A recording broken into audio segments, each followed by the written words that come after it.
Child, so Destiny sat on a reunion stage and was like, it's up and it's stuck with Mel.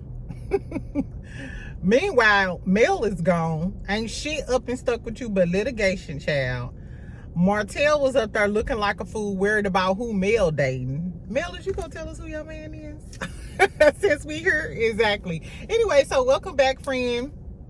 Sorry my review is late. I was living my best life this weekend.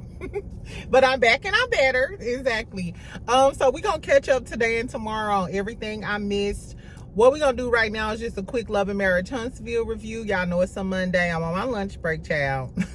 So if you're on your lunch break, get you a little drinky drink. Make sure you subscribe and like this video. Y'all know I'm trying to get to 14,000 by the end of the month, 20,000 by summer. Exactly. We got goals. We got goals over here. Exactly.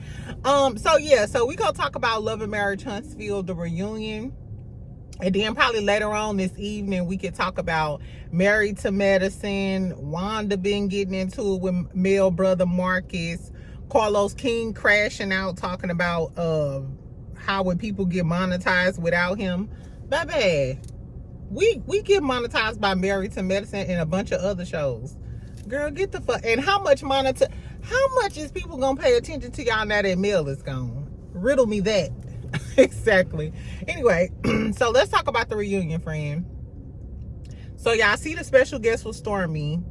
I posted a reel that Stormy posted on her Instagram on my shorts. Tell me how y'all feel about the outfit. Some of y'all just mean, because I actually thought Stormy looked a lot better in person than she did on the old pictures that I seen, because on the pictures it looked turquoise and in person it looked like a hunter green, and I really like that rich green color. I was thinking about getting me a bunch of satin shirts, you know what I'm saying, like them shirts I be wearing, but in that hunter green color. Tell me if that'll work for me, y'all. Anyway, okay, so fuck me. Let's talk about this reunion. Okay, so we picked up where we left off with Martel joking about them having sex. Mind you, before that though, Trish said, she said, I know what y'all believe or think about Martel, but he did not try to hit on me there. So that means Martel did try to hit on her. And then in her interview, I forgot, she said that Martel reached out to her because he wanted her to come to the Inez wine event as his date. Like he was going to invite her out to be his date. And Trish told him, no, I've messed with Full Force over here, and that's who I'm bringing. So I don't like how they keep talking about the Trish and Martel thing as if it's an isolated event or two events. No, y'all continue to talk and was doing something, or Martel wanted to double back because you told us that Martel called you or reached out to you about the Inez wine event. So I don't know, girl. They lying. I wasn't really interested in this because I told y'all before we seen it, Martel and Trish are pathological liars. I just don't feel like we gonna get any resolution. We never gonna know the truth. It's gonna be like, where's Waldo? We don't fucking know. Anyway, so he starts joking about how he slept with her, and he was like, no, I'm just playing. I 100% think that they did, because if he was just playing, Trish would be like, boy, stop playing with me. Trish would have an attitude. Trish didn't have an attitude. She was looking like, what you say? Like, bitch, I know you ain't finna tell these people we really, you know. So then Ken was like, he was really upset because Trish was lying. He also said that he was mad because Martel keep on joking and playing, which gives people cause to speculate. And then Mel gonna say, because Martel was like, yeah, okay, man, whatever. You know, people keep on asking about it. Of course, I'm gonna start joking. Mel was like, you see, you ain't got that same energy towards that man, the way you be hollering at all these women. She was like, but now Ken got something to say and it's quiet on the set. Not quiet on the set. Child, and Maurice over there snickling and giggling and shit. Martel must have said, bitch, you grin, you in. You shut your bald-headed ass. So then Martel starts going off on Maurice. Miss Nell get an attitude because Martel ass all up in her shit, and she like, I know you better stop hollering in my motherfucking ear. I know that much. And then Martel gonna say, no, you can move on the other side or some shit. And Mel, that's exactly what Mel was talking about. You did not have that energy for Ken, and now you hollering at Miss Nell with Chris Fletcher sitting right there. Chris Fletcher, I am almost convinced that you and Martel be walking around bathhouses together, or y'all be doing some type of bounce, curl, and twirl down in Harry Hines, because ain't no way you keep letting him talk to Miss Nell like this. Did y'all? We'll hear about Chris Fletcher. I'm gonna listen to Lexi and talk about her after I hear all of her chapters. That's what I made a decision on, because a lot of y'all didn't like what I had to say about her chapter on Miss Nell. So I'm gonna wait and see and listen to the chapter about Chris Fletcher and Lance and the rest of them, and then we'll see. Anyway, girl. So then Carlos King starts questioning Trish about going over Martel's house, talking about she thought it was a clubhouse at the house. So Carlos is like, the moral of the story is, why did you go to a married man's house to try to help him with his fitness? And if Martel Holt DMs you, bitch, why? I mean, you knew he was married. She said, I had no knowledge of their marriage prior to me going to his house. This why I was over it, child. I was seasoning my food and I was over it. I was like, I don't even want to see this shit, because bitch, how did you not know that he was married to Melody? And they one of the most popular couples in Huntsville. Huntsville ain't that big, girl. And then Carlos King was like, oh, so you never watched the show? She said, no, I had no. Girl, first of all, and then Ken gonna say, I ain't watched the show either. Carlos was like, you a man, that's different. And I think Ken lying too. I think you seen the show because you wanted to be famous. So how else did you try to get Trish on the show if you never seen the show before? Because Ken told us that he is the one who wanted Trish to do the show. So Ken, you just lied. All of y'all some lying. Y'all a black ass lie. Shout out to Tammy Roman. Because bitch, how did you try to get Trish on the show though if you ain't never watched it, Ken? You just co-signing for your lying ass bitch, because Trish, ain't no way you ain't never watched the show. Marquez already told us that y'all used to watch the show all the time. Anyway, girl. So then in the middle of them talking about all of that, Melody brings up like, hey Chris, let's talk about you giving Martel the information to get with Trish, so and so and so and so on. Martel gonna tell Chris, don't answer that, don't answer that. Miss Nell said, no, answer it, and you better tell the motherfucking truth. Her pin curls was not playing on, she wasn't playing with Martel or Chris Fletcher. Now I could see why Lexi was saying that Chris Fletcher used to get cursed out by Nell, or Chris Fletcher a little scared of Nell. I guess, child. So Ken was salty because they brung Marquez out. It was written all over his face because Marquez looked good. Marquez had on a custom gray I think it was a 3-piece suit. Yeah, like a custom gray 3-piece suit. He tagged the designer in his Instagram or whatever, but he looked good. Marquez is cute. Ken was looking grumpy. I think Ken's whole beef is he wanted to be on the show. He got Trish on the show. He wanted to come off as a good stepfather that everybody liked. He's the big muscle man. And make Marquez look like a deadbeat dad. I don't know. We don't know if Marquez is a deadbeat. But I think he's jealous because Marquez came on and the fans like Marquez. And Marquez still in his shine. And he know that if he breaks up with Trish and leave Trish, he has no reason to be on the show. So your whole idea and your little fame is going to be gone down the drain. He doing a podcast with his homeboy Will. Tell me if y'all going to listen to Ken podcast. I don't know, girl. Anyway, so Marquez comes out. They immediately talk about him leaving the family in 2021 and shit.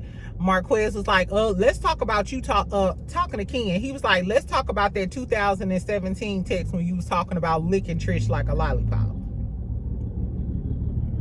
What was said? What was said, bitch? Exactly. So I noticed they didn't deny that. Ken is a liar too. Can we just let that marinate? Ken is a liar too. Because the whole reason he keep on beefing with Martel and he keeps saying, that was before me, it wasn't before you. You low-key went after that married woman. You knew she was married. Now you probably know she's a hoe. We seen you from the ring cam footage. Key up in Trish's house after Marquez left and went to her room. Anyway, so they go back and forth. Marquez keeps saying that he's in his child's life. He talks to them all the time.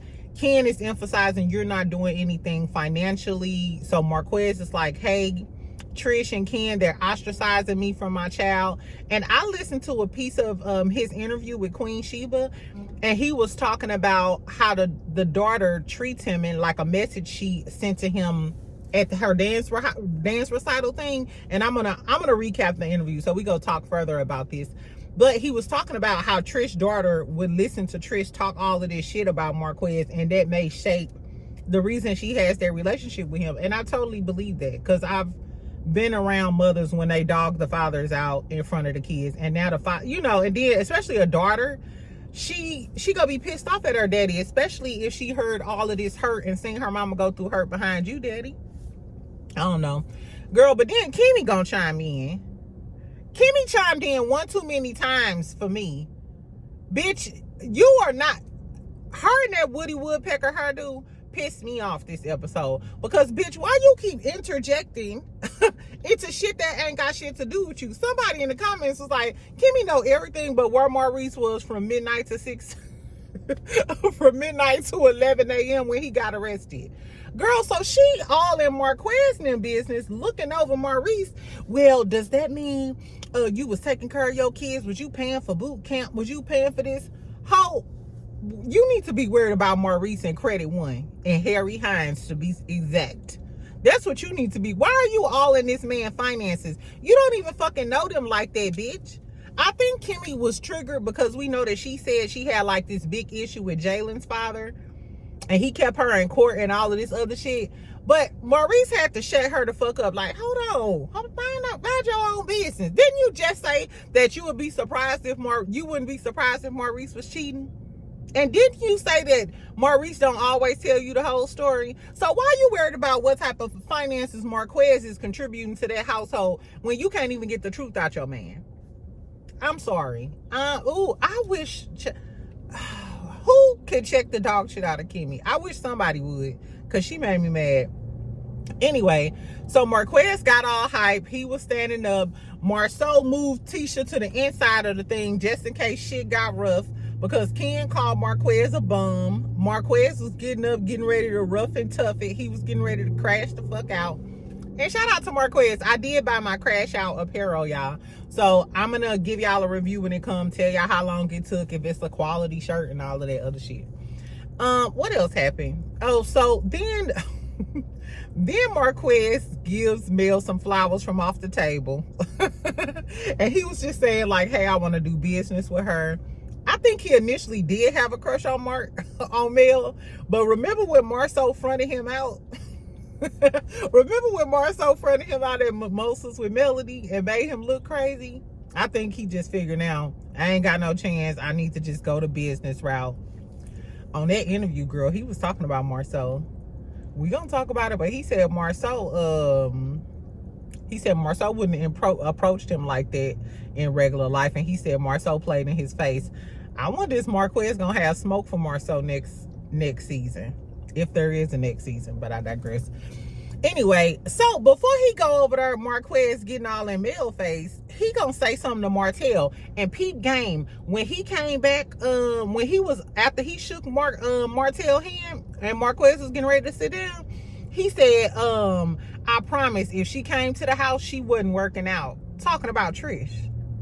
And didn't nobody deny that either. Didn't nobody say nothing. Marquez already told us. For those of y'all who wasn't on Millichan's Zoom call, Marquez said with his own mouth that he was upstairs when he was living upstairs and Trish was living downstairs. He said that he heard Trish on the phone talking to her friends, and she said she did the peanut butter and jelly and had a glass of milk with Martel Holt. Coleslaw, I don't know if you in Pakistan yet or you didn't. you in the witness protection program, because you look like a damn fool. You ain't even the #1 side chick, bitch. You ain't even the side chick that made it to the damn show. Let's pray for dandruff. Anyway, what else happened? That was pretty much it with the whole Marquez thing. Then we start talking about the girls trip. All of the girlies come out. Sunny come back out. And they immediately start talking about the room situation. The room situation, Kimmy and Tisha immediately got an attitude. And Kimmy said it was disrespectful to me because we were there filming in Mel's garage when she just had a hope and a dream. And I was like, you know what? I could feel where Kimmy coming from, because bitch, we was cool and I just decided to film with you, she said, for free, for nothing, in your garage. So in that instance, I understand why she felt like, hey, we should have got a better room over Dr. Shanita and them. But then when I thought about it, bitch, what makes you think that you deserve a good room? Ho, I just learned that Kimmy was getting ready to film with Coleslaw. Why the fuck would I give you a good room, ho, and you agreed to film with my husband, mistress?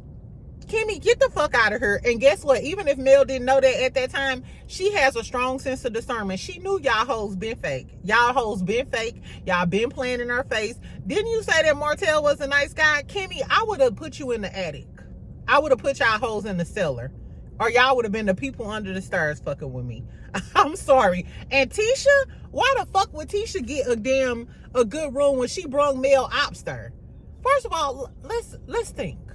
Tisha, in your mind, what makes you think that you should have got a good room, considering you bringing a girl that Mel ain't seen in years, that she don't fuck with, and you know she don't fuck with her because she said she don't know if Destiny slept with Martel, and she just said fuck Destiny, and you ran back and told Destiny that. You also knew the tea about Trish, and when Kimmy told you don't bring that messy shit to the damn vacation, you also brung that up at the table. So Mel already knew you was a dirty, messy bitch from Bessemer who sucked dick in the back of a Buick, allegedly, according to Martel. Teabaggers, don't get me.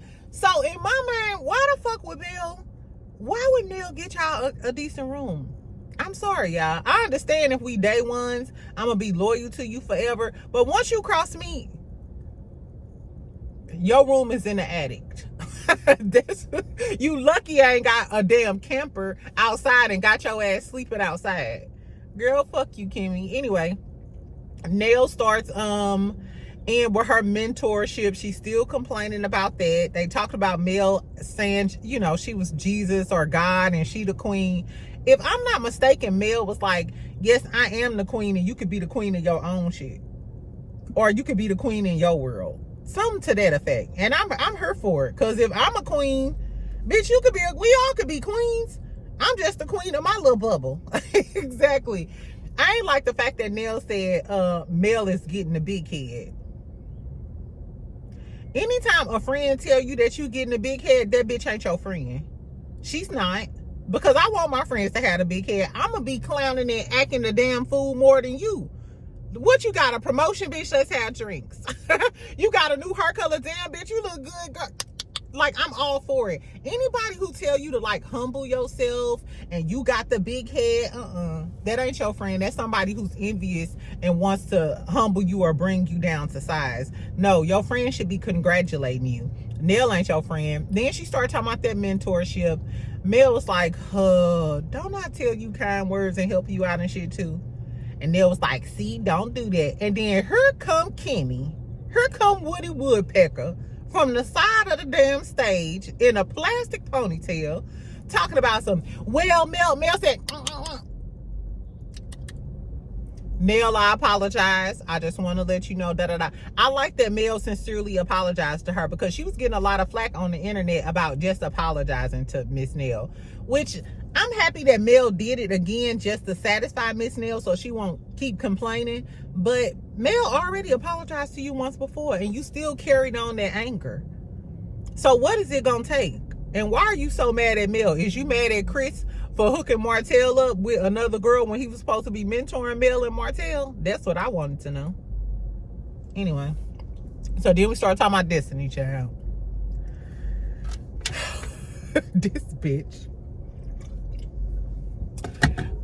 They start talking about how Destiny whispered in the hallway after they got into it and said,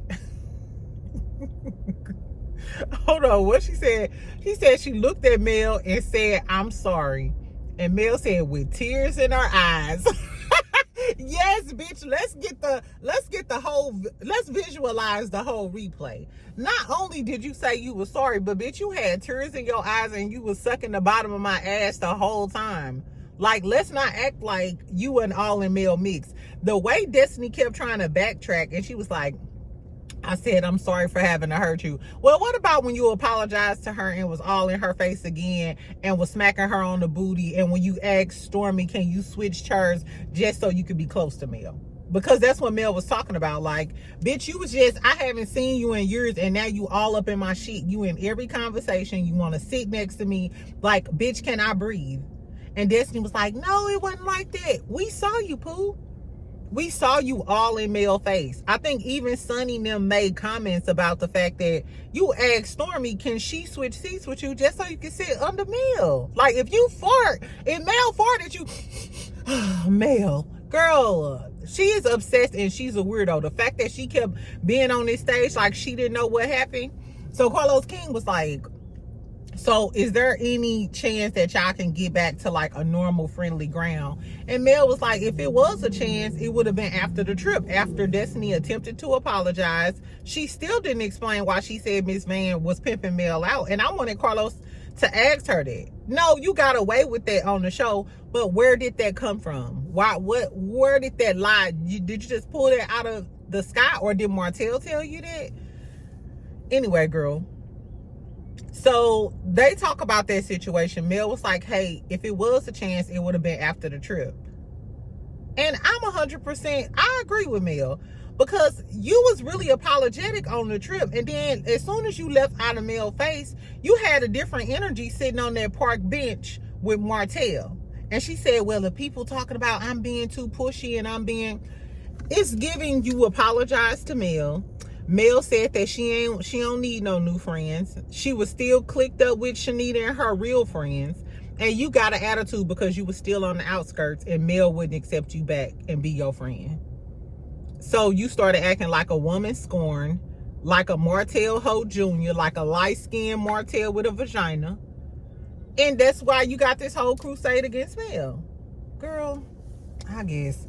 Anyway, so then Destiny was like, they tried to end it. Destiny was like, if it's up, then it's stuck. And Melody said, till death do us part. I was like, exactly. Because Detroit Destiny, 313, y'all hold this L. Because Detroit Destiny talking about if it's up, then it's stuck. Bitch, you did not have that energy at the girls' trip. You didn't have that energy at Nell Nim graduation, anniversary. You didn't have that energy at the bachelorette party. Where did this if it's up, then it's stuck energy just come from? You're mad because she won't be your friend no more.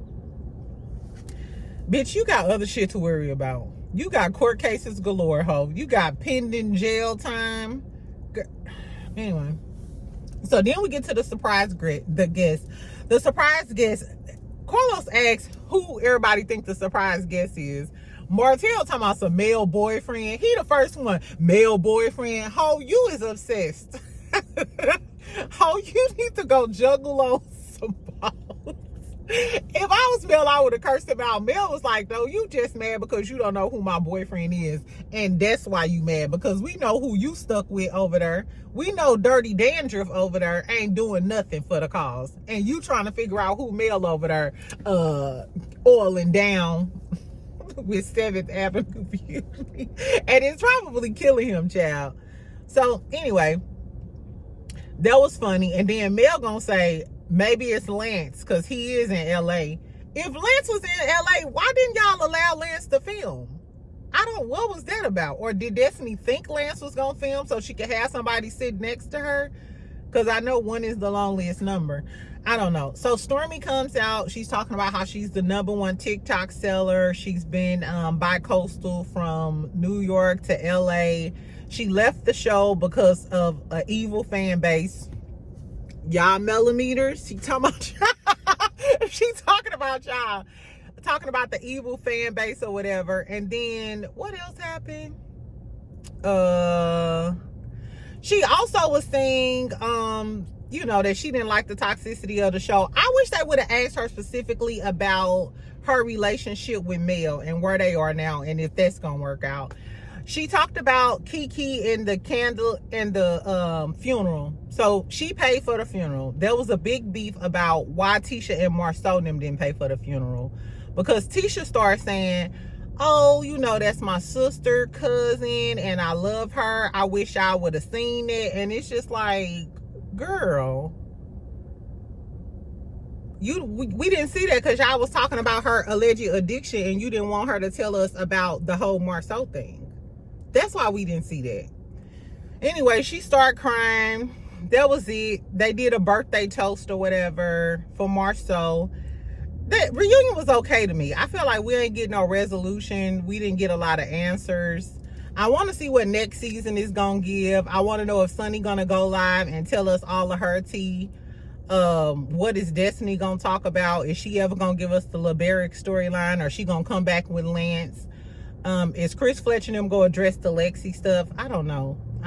So tell me what y'all thought about the reunion. I thought it was okay. I think they should have gave Kiki a better tribute, of course, and they should have apologized to her family about all of the negative stuff that was said on the show about her. In my opinion, I think that would have been classy, especially coming from Carlos King, considering the way the questions that he asked her during the last reunion. Anyway, so that's all I got for Love and Marriage Huntsville. I'm actually glad it's over. I'll talk about the Marquez interview. Trish came back with some receipts that she gave to Miller Chan, and you know, so we don't know who telling the truth as far as Marquez and Trish, as far as I'm concerned. Anyway, so yeah, we'll talk about that, and then we can review Married to Medicine and Potomac, the reunion. Tell me if y'all watched that, and tell me if y'all want me to talk about that. Make sure you subscribe, make sure you like this video, and comment so we can snickle and giggle for the rest of the day. Bye, friend.